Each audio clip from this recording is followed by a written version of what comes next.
Hola, hola compañeros de pedagogía, pues estamos aquí en lo que viene siendo pues la segunda parte de este semestre, este cuatrimestre. Pues, a partir del tema que vamos a ver ahora, que es enfoques y tipos de didáctica, inicia lo que viene siendo nuestro segundo examen departamental. Hoy tienes tu primer examen departamental. Este tema que vamos a ver ahorita pues ya no forma parte de este primer examen, sino hasta el segundo. Entonces te pido de favor que tomes nota a partir de dónde viene el segundo departamento, que es este tema, enfoques y tipos de didáctica. Para que esa manera llevemos un orden y cuando llegue el momento del segundo examen departamental sepamos a partir de dónde o a partir de qué tema son o va a abarcar nuestro segundo examen departamental. Te habla el profesor Simón Peralta en Sástiga. Vamos a continuar con la materia didáctica. Estamos desglosando esta parte de la pedagogía en general, esta rama o área de la pedagogía que se conoce como el arte de la enseñanza, que nos va a permitir o va a permitir al maestro ayudarlo en lo que viene siendo su forma de transmitir el conocimiento. Pues sabemos que hay personas que son muy doctas, muy conocedoras de su materia, de lo que viene siendo su actividad, su profesión. Pero hay personas que tienen el problema de no saben cómo transmitir esas ideas, se les complica, se les dificulta. A veces tienen la habilidad de poder transmitir ese vasto conocimiento, ese amplio conocimiento, haciendo los educantes. Toda la didáctica nos va a dar una serie de técnicas, una serie de métodos, una serie de recursos, de materiales, para que a través de esta el maestro pueda en consecuencia facilitar el aprendizaje al alumno. Y esa es justamente la segunda final de la didáctica. No solamente trata de ayudar al maestro, sino también trata de ayudar al alumno. Al maestro para transmitir su conocimiento y al alumno para poder aprender ese conocimiento. De esta manera se da la relación proceso-enseñanza-aprendizaje. ¿Por qué proceso de enseñanza-aprendizaje? Porque por un lado una de las partes llamado educador, maestro, catedrático, como lo quieras llamar, se va a encargar de transmitir o de dar lo que viene siendo la enseñanza. Y esto que viene siendo el educando, el alumno o el estudiante, es el que se va a encargar en consecuencia de recibir, o mejor dicho, de llevar a cabo el aprendizaje. Bajo esta perspectiva y entendiendo la importancia de lo que es la didáctica, que insisto, algunos autores ya hablan de su desaparición, ya hablan de realmente ya es obsoleta, puede ser obsoleto. Porque bueno, pues ahora con tanta tecnología y con tantas formas, por ejemplo, con el pizarrón electrónico, pues se podía o se supone que ahí se tienen todos los materiales, toda la tecnología al servicio del conocimiento, desde videos, proyecciones, artículos, lo que usted quiera, para poder justamente dar lo que viene siendo la transmisión del conocimiento, dar lo que viene siendo la enseñanza y por tanto por parte del alumno lo que viene siendo el famoso aprendizaje. Veamos pues y continuemos con esta materia que insisto es una parte, es una rama de la pedagogía y que forma parte de la llamada pedagogía práctica, no es la teórica, no la doctrinaria, sino la práctica. Así como también dentro de lo que viene siendo la pedagogía aplicada, como parte de lo que viene siendo justamente este, esta rama de la pedagogía en general. Empezamos pues nuestra materia recordando, reitero una más, que tomes debida nota de que a partir de este tema, de este día, o este tema dicho de otra manera, viene siendo el segundo examen departamental. Enfoques y tipos de... Los enfoques y tipos de ética se refiere a los diversos puntos de vista sobre el arte o manera de enseñar, sobre la forma de transmitir el conocimiento y que se han venido dando a través del tiempo, como son la didáctica magna, la didáctica tradicional y la didáctica crítica. ¿Sí? La forma en cómo transmitimos el conocimiento, la forma en cómo damos la enseñanza, pues va a hacer que a través del tiempo se vean varias formas de transmitir ese conocimiento de transmitir esa enseñanza. Y así podemos hablar de tres didácticas: la didáctica magna, la didáctica tradicional y la didáctica crítica. Diversos enfoques de esas formas o tipos de didáctica o de esos tipos o formas de transmitir el conocimiento, es decir, de dar enseñanza. ¿Qué es la didáctica magna? La didáctica magna se preocupa de las diferentes etapas del desarrollo educativo y separa por edades la educación, con el fin de colocar los conocimientos en espiral. Sabemos que la educación se maneja de esa manera, por eso existen los niveles, empezando por el preescolar, pasando a la primaria, después de la primaria, la secundaria, y va abarcando las etapas evolutivas de la infancia, de la niñez, de la pubertad, de la adolescencia. Pasamos a la etapa de la preparatoria o bachillerato, a la etapa de la licenciatura, y posteriormente vienen lo que son los famosos posgrados, posteriores al grado de licenciatura. La didáctica magna se preocupa de las diferentes etapas de desarrollo educativo y separa por edades la educación con el fin de colocar los conocimientos en espiral. Esto también ya lo hemos comentado en clase anterior. La psicología y la biología nos hablan que los seres humanos, usted y yo, pasamos por varias etapas evolutivas. Desde que estamos en el vientre de mamá, salimos del vientre de mamá, hasta lo que viene siendo nuestra muerte, nuestro fallecimiento. De esta manera, y a diferencia de otras épocas, donde se pensaba que el niño era lo mismo que el adulto, nada más que en pequeño, donde se pensaba que el niño, a pesar de su corta edad, tenía las mismas características, habilidades que un adulto.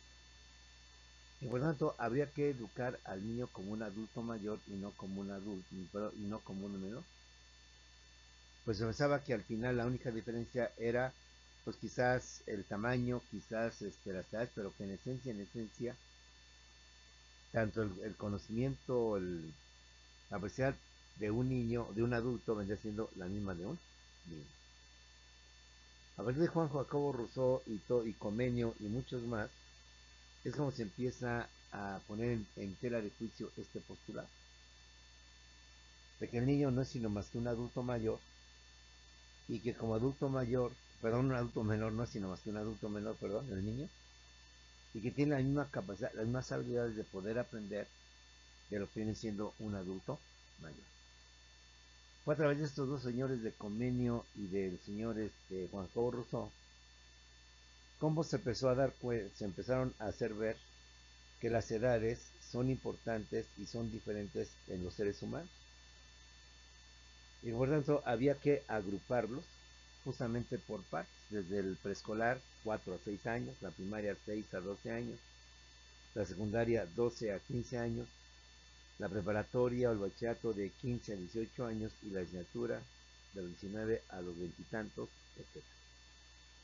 Y posterior a eso, pues ya vendría lo que es el posgrado, que es la especialidad, que es la maestría y por último lo que es el doctorado. Entonces ya a través de esta didáctica magna, es como entonces se toman en cuenta las etapas del desarrollo para en consecuencia determinar los tipos de educación o de conocimientos que deben de darse, o sea, generar no un conflicto, sino generar una compatibilidad entre los conceptos. La didáctica magna se preocupa de las diferentes etapas del desarrollo educativo y separa por edades la educación con el fin de colocar los conocimientos en espiral.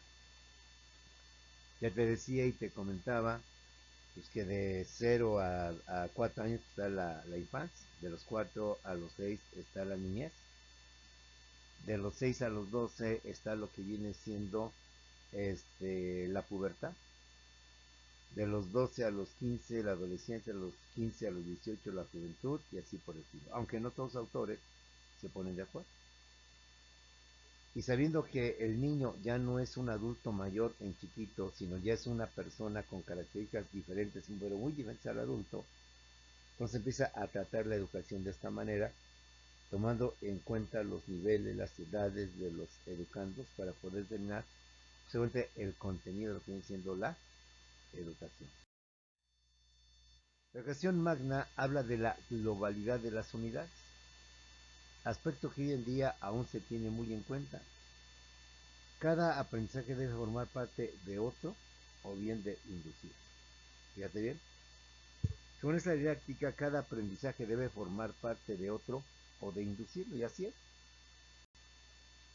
Los conocimientos, las asignaturas son tan amplias, son tan vastas, que para darles esa continuidad o dar a entender esa continuación, pues tú sabes, en forma muy tradicional, muy clásica, hablamos de mate 1, mate 2, mate 3, mate 4, etcétera.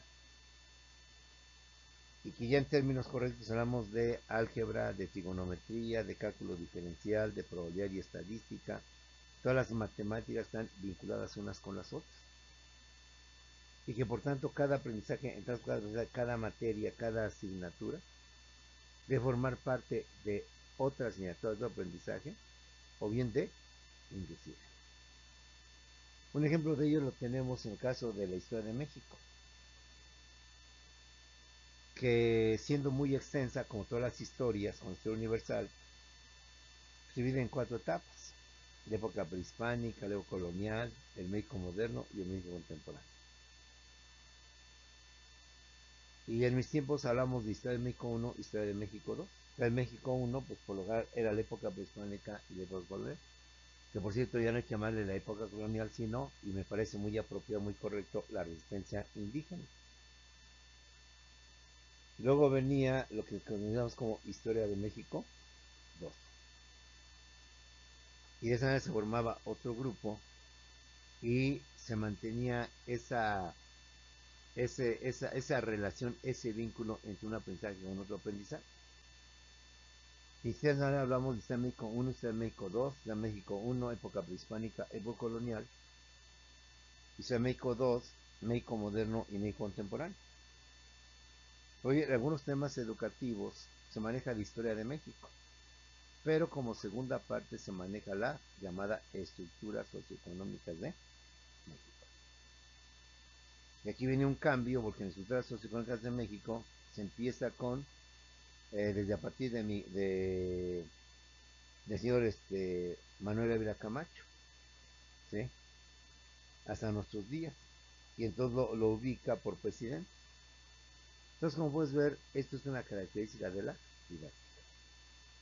Primero, nos enseña que los seres humanos, dadas las condiciones físicas, sociales, cognitivas y lo que tú quieras,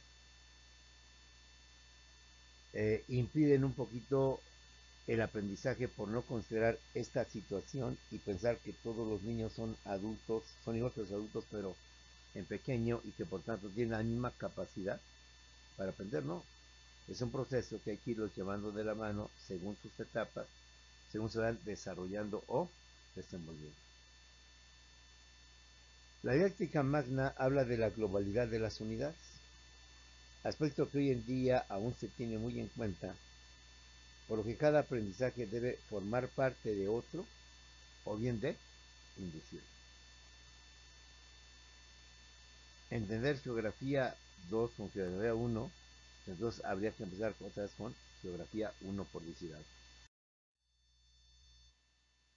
Juan Amos Comenio fue quien acuñó la palabra didáctica en su obra titulada o intitulada Didáctica Magna, que desarrolló en 1657, donde señaló o nos indicó que la didáctica magna es un artificio universal para enseñar todo a todos. Enseñar realmente de un modo cierto, de tal manera que no se pueda menos que obtenerse resultados. Es decir, la didáctica no solamente, como lo hemos dicho en clases anteriores, no se preocupa por qué es lo que vamos a enseñar, sino cómo lo vamos a enseñar. La didáctica, por tanto, se preocupa por esa parte del conocimiento de la educación que es cómo se va a enseñar. Qué técnicas, qué métodos o qué situaciones van a permitir para poder enseñar. Pero enseñar no es un concepto vacío que se dice nada más para entender un poquito más didáctica. Lo que es un concepto dinámico que significa, por tanto, que hay que verlo para que realmente el educando pueda aprender, que el educando, por tanto, pueda absorber o tener esos conocimientos. Y por lo menos que se puede solicitar con motivo de esta didáctica es obtener resultados. Se trata de enseñar de todo a todos, enseñar realmente de un modo cierto, ¿sí? De tal manera que no se pueda menos que obtenerse resultados. Recuerda que en los exámenes a nivel internacional, como es el examen PISA, que se aplica en varios países, incluyendo a México, pues hemos tenido las peores notas o seguimos teniendo las peores notas en cuanto a comprensión de la lectura, en cuanto a operaciones matemáticas, sumar, restar, multiplicar. Estoy ya, de acuerdo con los datos que se hace del resultado de estos exámenes, seguimos igual en pañales, sin avance, sin poder crear lo que decía Juan Comenios, de enseñar todo a todos y de enseñar realmente de un modo cierto. De tal manera que no se pueda menos que obtenerse los resultados. ¿Sí? Práctica, por tanto, esa parte de la pedagogía, insisto, que no trata de preocuparse por qué es lo que se va a enseñar, o sea, cuál es el contenido, las materias, los subtemas, los temas que se van a transmitir, sino más bien la didáctica se preocupa por la forma en cómo lo vamos a transmitir, cómo lo vamos a enseñar. Es decir, la didáctica, más que ocuparse del fondo, se ocupa de la forma. Más que ocuparse por el contenido, los temas, los conceptos, los términos, los personajes que habrán de tomarse en cuenta para los libros de texto gratuito, más bien la didáctica se preocupa cómo lo voy a enseñar o cómo lo vamos a transmitir. De tal suerte que al transmitirlo, el educando pueda ir aprendiendo. Y como se dice ahí, enseñar realmente de un modo cierto. Hacer que el alumno, con las técnicas, los métodos que la ética nos enseña, pues pueda realmente aprender, pueda realmente conocer. Máxime que la didáctica, así como otras ciencias, nos hablan de los métodos o los alumnos auditivos, los métodos o alumnos visuales y los métodos o técnicas de alumnos kinestésicos o kinésicos, para que entendamos que algunos aprenden más viendo, otros aprenden más oyendo y otros más los aprenden lo que viene siendo tocando. Juan Amos Comenio fue quien acuñó la palabra didáctica en su obra Didáctica Magna, que se desarrolló en el año de 1657, donde indica que la didáctica magna es un artificio universal para enseñar todo a todos. Enseñar realmente de un modo cierto, de manera que no se pueda menos que obtener resultados. O sea, lo menos que voy a obtener con motivo de este curso de lo que estoy diciendo es que el alumno aprenda, porque eso es lo esencial. No solamente estar en un lugar, ocupar un espacio entre un salón de clase en una escuela, sino que se lleve consigo lo que viene siendo el conocimiento. La segunda didáctica es la llamada didáctica tradicional. A la didáctica tradicional, o la didáctica tradicional, mejor dicho, busca que el alumno solo aprenda conceptos a través de la memorización, sin cuestionarle lo que aprende y el por qué lo aprende. Para la didáctica tradicional, lo que importa en este momento es que el alumno lo retenga, lo aprenda memorísticamente, literalmente, ¿sí? Lo que menos importa a la didáctica tradicional es lo que aprende. Y la única forma de por qué lo aprende es a través de la memorización. La didáctica tradicional busca que el alumno solo aprenda conceptos a través de la memorización. sin que haya cuestión sobre por qué lo aprende o qué es lo que va a aprender. Simplemente aprende lo que tienes que aprender. Conócelo porque es lo que se te va a preguntar o lo que tienes que llevar a cabo en esta materia. Que para qué lo aprendo o por qué lo aprendo es ahí una falla de esta didáctica que no nos desglosa, no nos explica el motivo. De esa manera, agrégale la conducta del alumno, agrégale por tanto también la postura de no procurar el que se transmita el conocimiento. Tú nada más dalo, ya si lo aprenden bien, si no, no. No, buscar la manera, técnica, método, actividad, como le quiera usted llamar, para que el alumno o el educando realmente aprenda. Seguimos con la didáctica tradicional. Dentro de la didáctica tradicional, el aprendizaje se considera como la acción de memorizar y la acción de repetir sin reflexionar ni cuestionar. Es cuantificable sin dar importancia a las características cualitativas. Lo que me importa es que te hayas aprendido las 9 tablas aritméticas. Lo importante es que lo debes de aprender, pero sin reflexionar por qué lo debes de aprender. Ni tampoco de cuestionar qué razón o para qué tengo matemáticas. Algo que siempre se preguntan los jóvenes, que a mí me ha tocado, es que en secundaria 6 matemáticas, primera, segunda, hasta el sexto, hasta el tercer año, sexto semestre. En las prepas se repite lo mismo, matemáticas desde el primer semestre hasta el último semestre. Y por tanto no hay forma de apartarte de todo eso. Dentro de la didáctica tradicional, el aprendizaje se considera como la acción de memorizar y la acción de repetir, pero sin reflexionar, mucho menos cuestionar, y sobre todo que es cuantificable sin dar importancia a las características cualitativas. El éxito del aprendizaje está determinado por la capacidad del alumno para adaptarse al profesor.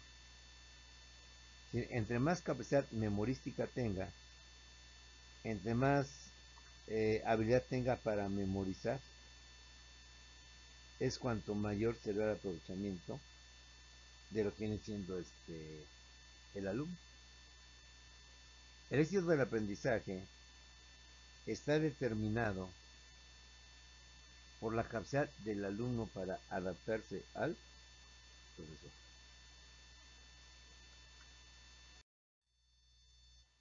La didáctica tradicional es muy egoísta en la autonomía y participación del aprendiz. El protagonista es el maestro, quien es la base y la condición del éxito de la educación.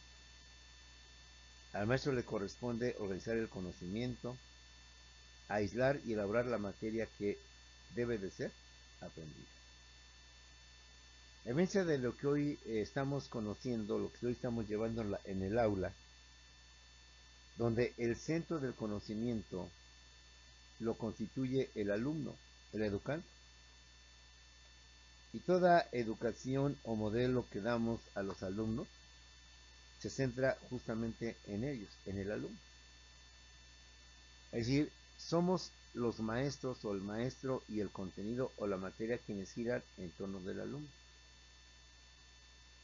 Y no como en la didáctica tradicional donde es al revés, donde el centro del conocimiento, el centro de todo conocimiento parte del maestro. Y por tanto el educando o el alumno y el material gira en torno al maestro. La didáctica tradicional es muy egoísta en la autonomía y participación del aprendiz. El protagonista principal o quizás incluso el único protagonista es el maestro, quien se constituye en la base y la condición del éxito de la educación. Al maestro le corresponde, por tanto, organizar el conocimiento, aislar y elaborar la materia que ha de ser o habrá de ser aprendida, ha de ser llevada dentro de lo que viene siendo el alumno. Ahí tenemos una situación entre didáctica crítica y didáctica magna. La didáctica magna toma en cuenta que el educando no es un adulto mayor, en chiquito, no es una persona similar a la que propone, sino que tiene alguna diferencia. Termino una vez más, la didáctica tradicional es muy egoísta en la autonomía y participación del aprendiz. El principal protagonista viene siendo el maestro, quien es la base y condición del éxito de la educación. Al maestro le corresponde organizar el conocimiento, aislar y elaborar la materia que ha de ser aprendida.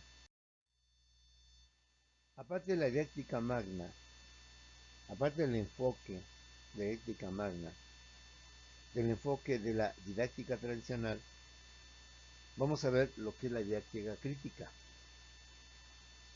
La didáctica crítica intenta ayudar a los educandos, a los estudiantes, a reflexionar sobre los valores, las ideas y creencias que han adquirido debido a su desarrollo dentro de una sociedad. Y ahí la esencia, la base de lo que es la famosa didáctica crítica. La esencia de la didáctica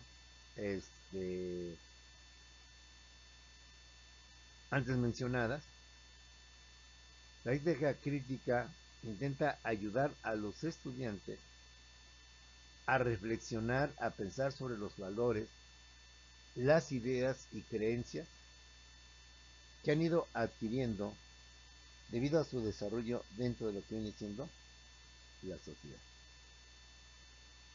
Es decir, esta didáctica ya no es la clásica de que aprendes la fórmula, aprendes la definición, aprendes el personaje, aprendes la fecha, sino que ayuda e intenta a los alumnos darles mayor apoyo, haciéndolos reflexionar sobre los valores, las ideas y las creencias que han adquirido debido a su desarrollo. Es por ello que en una aula en la que se promueve la visión crítica de educación, los alumnos deben aprender a pensar por sí mismos y a pensar sobre los conocimientos e ideas que van adquiriendo. A diferencia pues de la didáctica tradicional, la didáctica crítica pretende, busca o tiene como objetivo, cuando quieras manejar, que el alumno, o que los alumnos, mejor dicho, dentro de lo que viene siendo el aula de la clase, deben aprender a pensar por sí mismos. Es decir, son ellos los que deben aquietar el conocimiento y son los que ellos deben de valorar si está bien o está mal, si es lo correcto o viene siendo lo incorrecto. Esta didáctica tiene por objeto hacer que el alumno piense por sí mismo, que no esté esperanzado a que el maestro le esté desglosando, detallando todo lo que viene siendo el conocimiento. Ayuda también a aprender al educando sobre los conocimientos e ideas que va adquiriendo. Y no nada más se trata de aprender fórmulas, no más se trata de aprender fechas, acontecimientos, sino también se trata de hacerlos pensar o que el alumno piense sobre los conocimientos que va adquiriendo, que va llevando consigo, la importancia de esos conocimientos. No se trata nada más de aprender por aprender o de aprender para pasar y seguir en el siguiente ciclo escolar o siguiente cuatrimestre o semestre. Se trata, como lo hemos dicho, de que la didáctica crítica los hace pensar, los hace reflexionar, los hace analizar su entorno para que de esta manera los alumnos aprendan a pensar por sí mismos y sobre todo a pensar sobre los conocimientos e ideas que van adquiriendo. Si que estén conscientes, ¿cuál es la idea de aprender, no sé, civismo? ¿Cuál es la idea, cuál es la idea o la intención de aprender, como era en mis tiempos, música? ¿Con qué fin nos enseñan música Y aquí va el argumento que te he dicho. Si yo en lo personal, claro, pensando en otro tipo de esto, si yo en lo personal me pregunto, o no me pregunto, mejor dicho, ¿para qué estoy aprendiendo eso? Ya hemos hablado mucho que hay jóvenes que siempre se hacen la gran interrogante. ¿Y para qué estudio historia? A mí no me importa la historia y estoy dando un argumento todavía más fuerte. A mí qué me importa saber lo que pasó si yo aún ni había nacido. Yo tengo que ver sobre cosas que yo ni tan siquiera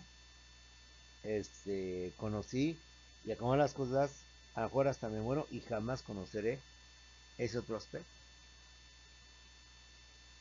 Hacer pensar a los alumnos sobre los conocimientos, sobre las ideas. Es decir, no se trata nada más de aprender para pasar un examen.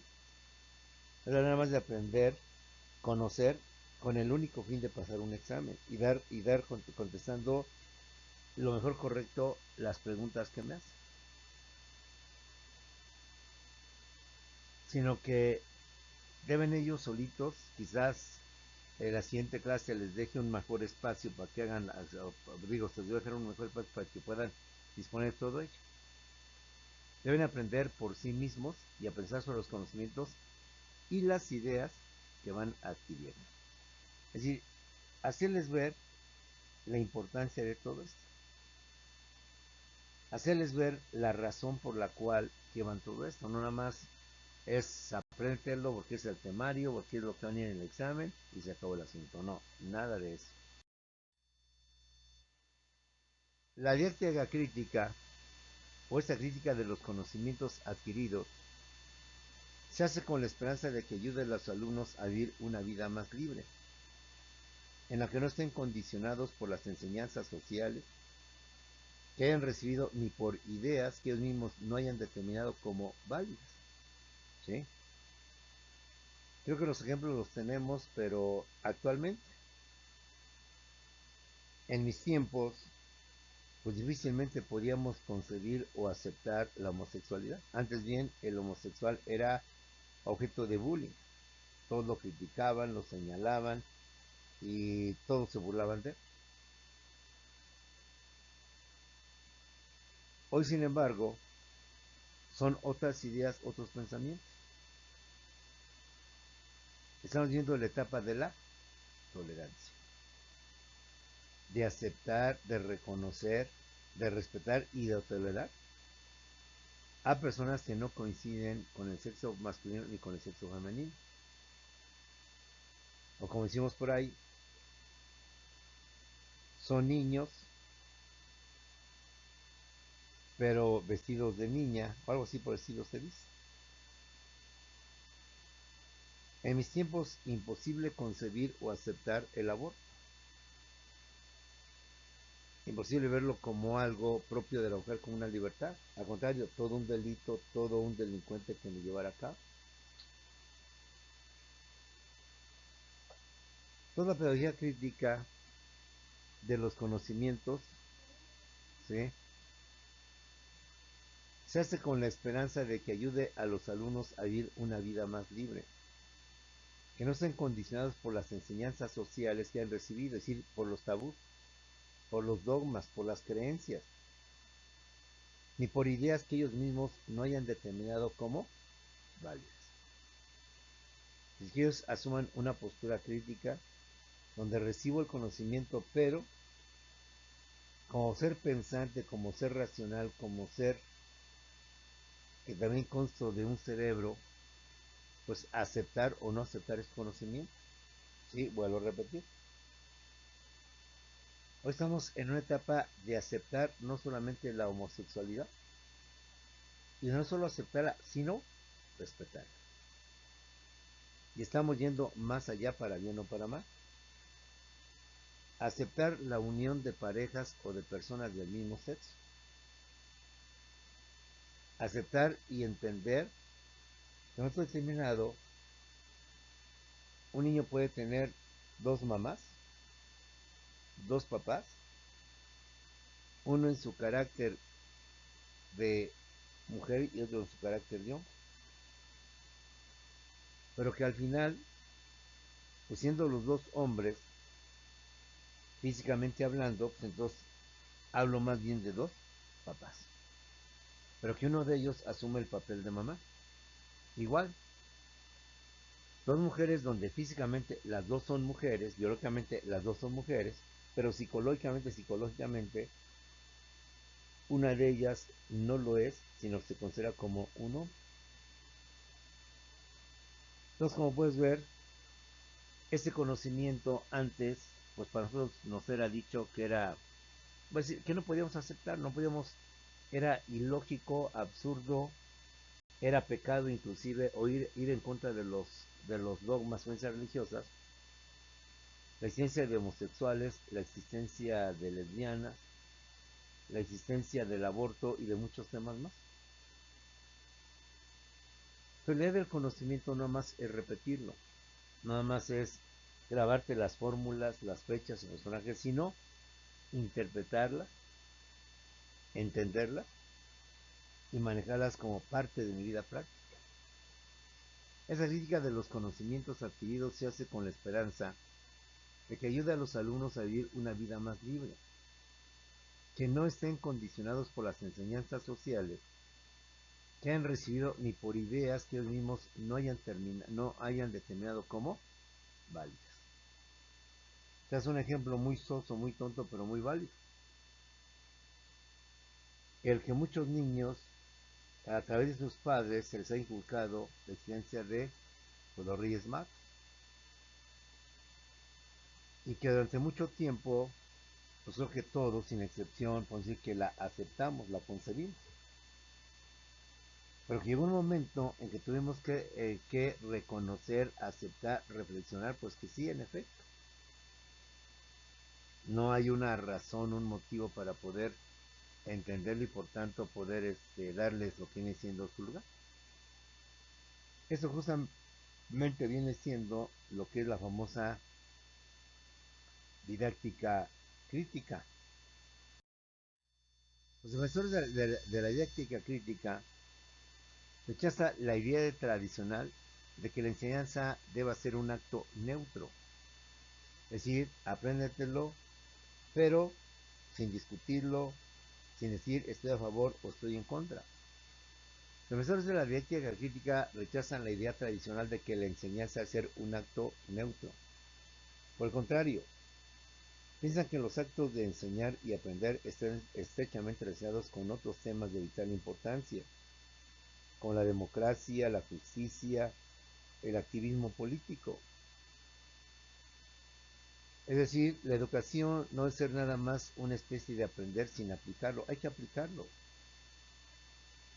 Debemos dejar que la enseñanza sea neutra, debemos saber que el joven, con su criterio y lo que aprende, va a tomar posturas políticas, así como fomentamos, digo para mí individual, pero pues cada quien fomentamos que el amor al Guadalajara, que el amor al América, que el amor al fútbol, fomentemos también el amor a la política y no se prohíba. Yo en lo personal que a mí sí me gusta la política y cuando he tratado de llevar a las escuelas donde yo estoy algo de política, ejemplo, una escuela se te permite que lleves una playera del Cruz Azul, se te acepta que lleves la playera del América, es más, hasta orgullosamente se te acepta que lleves la playera de la selección mexicana y que te pintes tus mejillas, tu cabello verde, blanco y rojo. Precisamente las escuelas te permiten, al menos en lo personal, que lleve una playera de Morena o lleve una playera de López Obrador, porque es pecado, porque es tabú, porque es algo incorrecto, indebido. Si ve, voz alarmista, si nos ve la autoridad, nos va a cerrar la escuela y no sé qué tantas cosas. El artículo tercero constitucional en su texto original, perdón la redundancia, decía que la educación debe ser, como actualmente, laica, gratuita, obligatoria y nacionalista. La educación debería de atender los problemas del país y por tanto darle solución a los niños. Y le quitaron esa parte, esa parte. ¿Por qué? Porque quieren hacer una educación neutral, una educación ni con Dios, ni con el diablo, ni con el PRI, ni con el PAN, ni con Morena. Fíjense, son temas que no se discuten, que no se platican, que no se comentan en una escuela, porque son tabú, porque está prohibido, en pocas palabras, está prohibido. Entonces vamos a ver, esta didáctica crítica tiene por objeto que no sea así, sino que además sea parte de la educación. Que este tipo de criterios o de pensamientos acompañen al estudiante, que el estudiante con lo aprendido, pues podemos determinar tomar una postura con el conocimiento que estudia, bueno, con el conocimiento que lleva ante escuelas sobre historia de México, pues pueda tomar una actitud crítica y pueda tomar, por tanto, también un partido. Si hemos permitido que desde niños aprendan a tomar un equipo de fútbol, pues con cuánta mayor razón hacer ver la importancia de que los niños adopten un partido político. Pero lamentablemente estamos en un terreno donde la psicología se ha metido de lleno en la educación, donde únicamente lo que vale, lo que importa, pues son los conceptos, los aspectos que marca la psicología. México ha tenido una pedagogía mexicana, una pedagogía nacional, unos ponentes es Justo Sierra, otros ponentes es Enrique Repsamen y Antonio Carrillo también, que nos hablan de eso, que la educación no debe basarse únicamente en la psicología, sino debe de basarse también en otras ciencias para enriquecerla, para hacer, como dice aquí esta tendencia, hacerlos críticos. Si algo se criticó a la escuela tradicional de la cual yo soy un defensor, es que el alumno era un ser pasivo. Pues a pesar de todo, con la psicología que se mete en la educación, está haciendo también que el alumno siga siendo un ser pasivo. Es más, no solamente pasivo, sino despreciativo hacia la problemática nacional y ven con cara de fuchi, con cara de asquerosidad, todo lo vinculado con la política. Ah, pero tratándose de fútbol, hasta se suspenden las clases, hasta no hay clases, hasta se les pone televisión en pasillos donde se pueda o pantallas, para que ahí sí se apasionen y se van. Ese ya no es ser patriota, eso es ser patriotero. Es decir, eso ya no es amor a la patria, eso es patrioterismo. Pero bueno, esa es la idea de la didáctica crítica, que la enseñanza no sea un acto neutral, un acto pasivo, sino que permita que los jóvenes estén vinculados con la democracia, la justicia social, el activismo.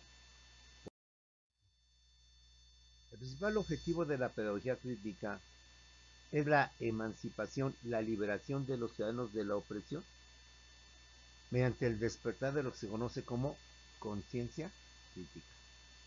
Cuando se alcanza la conciencia crítica, anima a los individuos a producir cambios en su propia vida mediante la crítica social y las protestas políticas. Es decir, hagamos del joven un protagonista de la vida pública y política del país. Hagamos del joven ese motor que necesita la sociedad para estar en constante renovación, en constante cambio. Hagamos del joven una imagen del joven del 68, rebelde, agresivo, violento, pero por una causa, no nada más rebelde, agresivo, violento, destruyendo, acabando. Luchan por la violencia en contra de la mujer y son los principales violentadores de las cosas. Entonces, como una persona violenta puede pedir el cese de la violencia hacia las mujeres. Es una gran contradicción. Pero bueno, ahí hay otro interés que hay que entender claramente y que lamentablemente la educación o el concepto pues es, no, no, nada de eso, o sea, política nada, aquí se viene a estudiar, ahí sí se dejan venir a estudiar, pero cuando viene la cuestión de los partidos, no sé, ahorita que está México para la famosa que algo así del Mundial de Qatar que me dio escuchado, no estaba muy acá, insisto, ahí sí, he visto inclusive hasta con tristeza y con coraje y decepción, como algunos directivos, ahí van también con su playera de la selección mexicana. Ahí van gustosos, presunciosos, vanidosos, así cortando plaza con su playera y lo peor, atrás dice Chicharito, y se pavonean y se lucen, etcétera, ¿no? Entonces, ¿ves esa contradicción? Entonces, pedagogía crítica, mejor dicho, didáctica crítica es justamente esto, ¿sí? Si bien la escuela tradicional nos hace pasivos, pues también la escuela basada en la psicología nos hace más pasivos, porque no nos permite, y como se dice, es una educación egoísta o que no nos permite ver más allá, sino nada más atender nuestra problemática individual, que es buena. Pensamos que somos seres sociales, que estamos dentro de un núcleo social, dentro del cual nos desarrollamos y entender, por tanto, qué es vivir en sociedad y todo lo que implica vivir en sociedad.